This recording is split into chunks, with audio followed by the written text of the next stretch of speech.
जब हम किसी चीज़ को अलग-अलग तरीके से लोगों के सामने रखते हैं, तो कहीं न कहीं लोगों में कन्फ्यूज़न की स्थिति बनती होगी और ये कन्फ्यूज़न की स्थिति जो है, वही हमारे मानसिक स्थिति को बदलने में मदद करती है। जहाँ पर शारीरिक बीमारियों की बात थी, आज हम देख पा रहे हैं कि कैसे शारीरिक बीमारियों को लेकर के लोगों ने अपने व्यापार को एक अलग रूप दे दिया। जहाँ पर एक चिकित्सा व्यवस्था ऐसी हुआ करती थी जो बहुत ज़्यादा सस्ती होती थी, आज वही चिकित्सा व्यवस्था इतनी महंगी हो गई है कि वो बहुत सारे लोगों के पास तक नहीं पहुंच पा रही। शारीरिक बीमारियों को ज़्यादातर लोग अपनी आर्थिक स्थिति के हिसाब से संभालने की कोशिश करते हैं, लेकिन जहाँ पर मेंटल हेल्थ की बात आती है, वहाँ पर हमारे भारत देश में कभी ज़्यादा ध्यान नहीं दिया गया। आज भी आपको हमारे देश में गलियों में कुछ मेंटल हेल्थ से पीड़ित लोग मिल जाएंगे और वे ज़्यादातर हंसी का पात्र बने। हमने अपने देश में देखा है कि जब मेंटल हेल्थ की बात आती थी तो लोग उसे इग्नोर कर देते थे और उनके पास ऐसा कोई उपचार का माध्यम नहीं होता था। ज़्यादा पीछे नहीं जाना होगा आपको, अगर आप 7-8 साल पीछे जाएं तो कहीं पर भी मेंटल हेल्थ को लेकर के कोई अवेयरनेस नहीं थी। लेकिन हाल ही में कोविड की जो स्थितियां बनी, उसने कहीं ना कहीं हमारे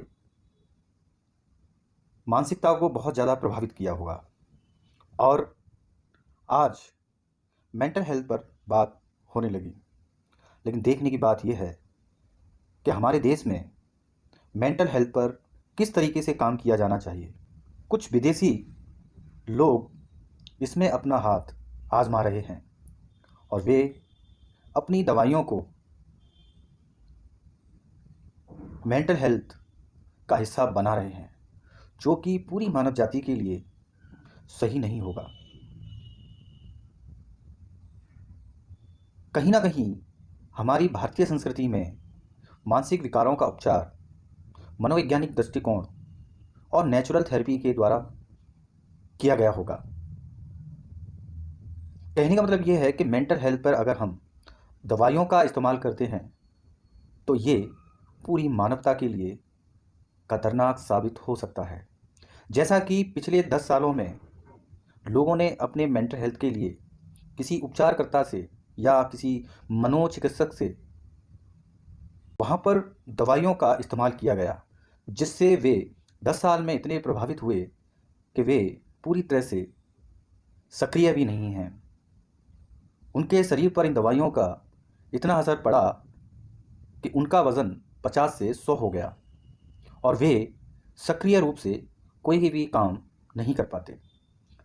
हमने पिछले 5 सालों में ऐसे लोगों से मिले जो कई सालों से अपनी मानसिक स्वास्थ्य के लिए दवाइयों का इस्तेमाल कर रहे थे, जिसमें उनका अनुभव बहुत ही बुरा रहा और आज वे चाहते हैं कि कैसे भी उन दवाइयों का इस्तेमाल करना बंद हो जाए ताकि वे अपनी पहले जैसी स्थिति में आ पाएँ। लेकिन अब संभावनाएं कम हैं। तो कहने का मतलब ये है कि अगर हमारे देश में मेंटल हेल्थ के लिए दवाइयों का इस्तेमाल किया जाता है तो ये सही नहीं होगा। अगर हम मेंटल हेल्थ अवेयरनेस पर तेज़ी के साथ काम करेंगे तो शायद हो सकता है कि हमारे देश में ऐसी स्थिति ना आए जैसा कि अन्य देशों में आ चुकी है। अन्य देशों में अपनी मेंटल हेल्थ के लिए लोग मेडिसिन्स, ड्रग्स, अल्कोहल और ना जाने क्या क्या चीज़ें इस्तेमाल कर रहे हैं। वो व्यक्तिगत स्तर पर तो नुकसानदेह ही रही है, पूरी मानवता के लिए भी खतरा पैदा कर रही हैं।